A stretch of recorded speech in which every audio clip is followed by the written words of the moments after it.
Hello friends, स्वागत है आप सभी दोस्तों का। तो देखिए दोस्तों, ये 18 फरवरी की सेकंड शिफ्ट के क्वेश्चन हैं।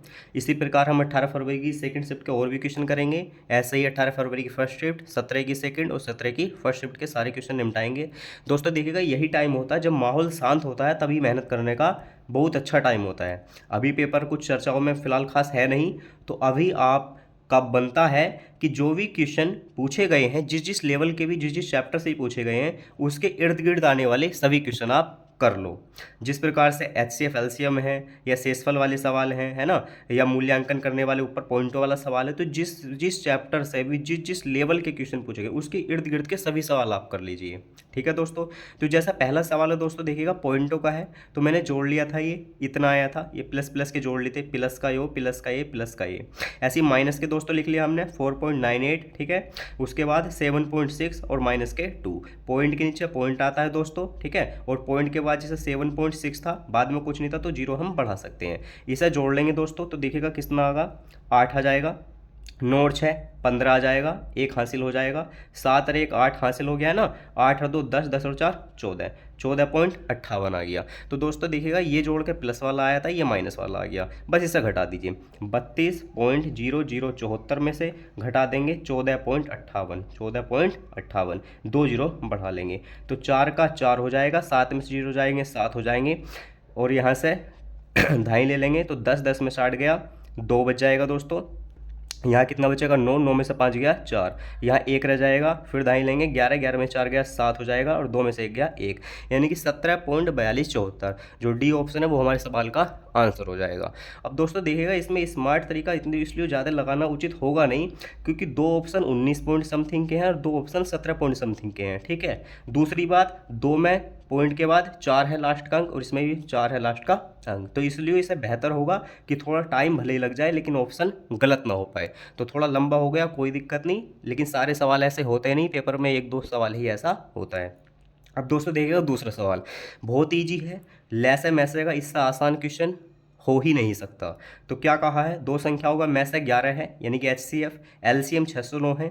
एक संख्या अगर 77 है तो दूसरी संख्या क्या है। तो दोस्तों देखिएगा, फॉर्मूला फेमस है, पहली संख्या गुणा दूसरी संख्या बराबर मैसे गुणा लेस है, ठीक है। तो सिंपल सी बात है, वही पहली संख्या गुणा दूसरी संख्या, पहली संख्या कितनी है 77, गुणा दूसरी संख्या x मान लीजिए, मत मानिए, माइंड में मान लीजिए, है ना। तो दूसरी संख्या हमने x मान ली, तो पहली संख्या गुणा दूसरी संख्या बराबर लेस है गुणा मैस है। तो मैस है कितना है दोस्तों 11, और गुणा लेस है कितना है 609। तो काट लीजिए, 11 सत्ते 77, 7 बार कट गया, 7 से काट लीजिए, 7 अट्ठे 56, 4 बचेंगे 49 हो जाएगा, ठीक है। और 7 सत्ते 49, 87 हमारे सवाल का आंसर हो जाएगा। अब दोस्तों देखिएगा, ऐसे सवाल को लिखना भी नहीं पड़ता, अगर आपकी प्रैक्टिस ठीक ठाक है तो ऐसे सवाल माइंड में भी हो सकता है, ठीक है। डायरेक्टली माइंड में 11 से 77 को काटिए और 7 से फिर 609 को काटिए, लेकिन होगा तभी जब प्रैक्टिस होगी दोस्तों, ठीक है। तो इस सवाल का आंसर 87, बहुत ही ईजी सवाल है। अब देखिएगा, जब 7 की पावर 7 को 4 से विभाजित किया जाए तो शेषफल ज्ञात कीजिए। अब दोस्तों देखिएगा, 7 की पावर 7, इसका मतलब क्या है, 7 की पावर 7 का मतलब है कि 7 है 7 बार, है ना भाई। 7 गुणा 7 गुणा 7 गुणा 7 कितनी बार है दोस्तों, 7 बार। अब एक बात बताइए, अगर मैं 7 की 2 बार गुणा कर दूं तो 7 सत्ते 49 मिलेगा ना मुझे। ऐसे फिर 7 की 2 बार गुणा कर दूं तो 49 मिलेगा। ऐसे फिर 7 की 2 बार गुणा कर दूं तो 49 मिलेगा, ठीक है। अब दोस्तों देखिए, ये कितनी बार हो गया अपने आप में, 2 बार ये हो गया, 2 2 4 2 6, यानी कि 6 बार हमारा 49, मतलब 6 बार हमारा 7 आ गया, यानी कि 3 बार हमारा 49 आ गया।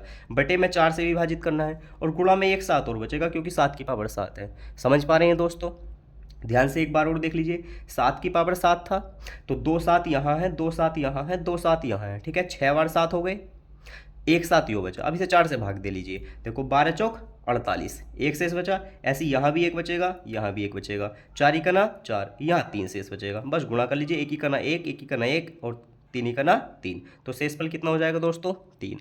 दूसरा भी तरीका है, आप इसे ऐसे भी कर सकते हैं कि 4 से भाग देनी है 7 की पावर 7 को, तो क्या करेंगे, 4 से 7 को भाग दे लीजिए, तो 4 ही करना 4, कितना शेष बचा यहाँ से दोस्तों 3, तो 3 की पावर 7 हो गई, ठीक है। अब 3 की पावर 7 को भाग देना है कितने से, 4 से। अब 3 की पावर 7 का मतलब क्या है, 3 की पावर 4, 3 3 29 27 दिया 81, एक बार हो गया यहाँ 27, है ना, 3 की पावर 3, ये 3 की पावर 4 बटे 4। तो 4 से काट लीजिए, 20 चौक 80, 1 शेष बचेगा। 4 से काट लीजिए, 4 छंग 24, 25 26 27, 3 शेष बचेगा। 3 के रेख के आपस में गुणा हो जाएगी, तब भी हमारा 3 ही करना 3 शेषफल बच जाएगा। तो दोस्तों अलग अलग तरीके से भी करा जा सकता है। तो ऐसे सवाल में बस केवल यही पहला सवाल था जो थोड़ा कैलकुलेटिव था, करना ही पड़ता, नहीं तो गलत होने की संभावना बहुत ज़्यादा थी। तो आगे देखते हैं दोस्तों, नेक्स्ट सवाल में क्या है देखिएगा। अब इन सवाल में कहा है दोस्तों कि एक धनराशि है को अभय, वीना, चंदन और दिव्या के बीच 5:2:4:3 के अनुपात में वितरित किया जाना है। यदि चंदन को दिव्या से रुपये 500 अधिक प्राप्त होते हैं तो वीना का हिस्सा कितना है। अब देखिए दोस्तों, अभय, वीना, चंदन, दिव्या किस रेशियो में बांटे हैं पैसे, 5:2:4:3। अगर अभय को 5 मिलेंगे तो वीना को 2, चंदन को 4 और दिव्या को 3। तो लिख लेंगे अभय, ठीक है, वीना, चंदन, दिव्या, इनका रेशियो लिख लेंगे 5:2:4:3। ठीक है दोस्तों। अब उसने कहा है कि यदि चंदन को दिव्या से 500 रुपये अधिक मिलते हैं, अब चंदन को कितने मिलते हैं, 4 यूनिट, है ना, और दिव्या को कितने मिलते हैं, 3 यूनिट, यानी कि कितनी यूनिट का अंतर है, 1 यूनिट का। समझ रहे हैं दोस्तों, भाई चंदन को दिव्या से 1 यूनिट तो ज़्यादा मिल रही है, यहाँ कितने रुपये ज़्यादा मिल रहे हैं, 500, यानी कि 1 यूनिट का मतलब 500 हो गया। उसने कहा बीना का हिस्सा, तो बीना का हिस्सा कितना है, 2 यूनिट। अब 1 यूनिट का मतलब 500 था, तो 2 यूनिट का मतलब 1000 हो गया। तो समझ रहे हैं दोस्तों, ये रेशियो का सवाल है, किस लेवल का सवाल एग्जाम में आया हुआ है। तो मेरे कहने का मतलब यही है कि जिस लेवल का चैप्टर से सवाल आया है उस लेवल के सवाल आप और कर लीजिए, 20-50 अभी टाइम है। तो बहुत हल्का सवाल था, ABCD में, यानी कि अभय, वीना, चंदन और दिव्या में इस रेशियो में पैसे बांटे थे। उसने कहा था चंदन का दिव्या से 500 रुपये अधिक प्राप्त होते हैं, तो चंदन का रेशियो 4 है, दिव्या का रेशियो 3 है, यानी 4:3 में पैसे मिल रहे हैं। तो हमने देखा 1 यूनिट अधिक मिल रही है चंदन को, जबकि सवाल में कहा है कितना, 500। 1 यूनिट का मतलब 500, तो 2 यूनिट का मतलब 1000। क्यों, क्योंकि बीना का हिस्सा पूछा है। अगले सवाल में, गेहूं की कीमत 6 सही 1/4% की कमी के कारण एक आदमी रुपये 135 में 1 किलो अधिक खरीद पाता है, तो प्रति किलोग्राम गेहूं की मूल दर ज्ञात कीजिए। मूल का मतलब दोस्तों ओरिजिनल वाली, पहली वाली। अब देखिएगा इसकी फ्रैक्शन वैल्यू 6 चौक 24 25, 25/4 बटे में 100 भी आ जाएगा, 25 चौका 100, यानी कि 1/16। ठीक है, सभी कर सकते हैं फ्रैक्शन वैल्यू, तो 1/16 इसकी फ्रैक्शन वैल्यू आ जाएगी। यानी कि क्या हुआ दोस्तों, 16 से 15 हो गया, क्या हो गया, रेट। समझ रहे हैं, गेहूं की कीमत, कीमत का मतलब रेट होता, तो कीमत में इतनी कमी आ गई, कितनी कमी आ गई, 6 सही 1/4% की। और 6 सही 1/4 की हमने परसेंटेज वैल्यू निकाली तो कितनी आई, 1/16, यानी कि 16 पे 1 की कमी। ठीक है दोस्तों, 6 सही 1/4% का मतलब होता है 1/16, यानी कि 16 पे 1 की कमी हो गई रेट में, यानी कि 16 से रेट कितना हो गया, 15 हो गया। अगर दोस्तों रेट कम हो जाता है तो आप वस्तु ज़्यादा लेते हो ना, तो 15 से कितनी हो जाएगी, 16। ठीक है, एग्जाम्पल समझ लीजिए, मान लीजिएगा आप आम लेने गए, ठीक है, 50 रुपये किलो आम है, आपने 2 किलो ले लिए, ठीक, लेकिन वहीं अगर 40 रुपये किलो आम हो गए, ठीक है, तो आप 2.5 किलो ले आओगे। यानी कि अगर रेट कम होता है तो मात्रा हम ज़्यादा खरीद पाते हैं। तो वही सवाल में हुआ है, अगर कीमत में कमी आई है, यानी कि 1/16 की कमी आई, यानी कि 16 पे 1 की कमी आई है, तो ये 16 से 15 हो गई हमारी कीमत। तो हम जो लेंगे वो 15 से 16 लेंगे, ये उल्टा होता है दोस्तों, रिवर्स। अगर कीमत में कमी होती है तो उपभोग में वृद्धि होती है। तो हमने देखा अगर हम पहले 15 यूज कर रहे थे, 15 किलो ले रहे थे, तो हम कितने लेंगे, 16 किलो लेंगे। ठीक है दोस्तों, कितने रुपए में, 135 रुपये में। कहा है कि एक आदमी 135 रुपये में 1 किलो अधिक खरीद पाता है, तो पहले 15 किलो ले रहा था, अब वो 16 किलो ले रहा है। तो पहले 15 किलो ले रहा था, कितने रुपए में, 135 में। 15 किलो 135 में, तो 1 किलो कितने में, 9 रुपये में। 15 नम्मा 135। समझ रहे हैं दोस्तों, भाई अगर रेट 16 से 15 हो गया तो हम 15 से 16 लेंगे। ठीक है, पहले 15 135 में ले रहे थे, अब 16 135 में लेंगे। लेकिन उसने पूछा गेहूं की मूल दर, मूल ओरिजिनल, तो 15 किलो 135 में, तो 1 किलो 9 में।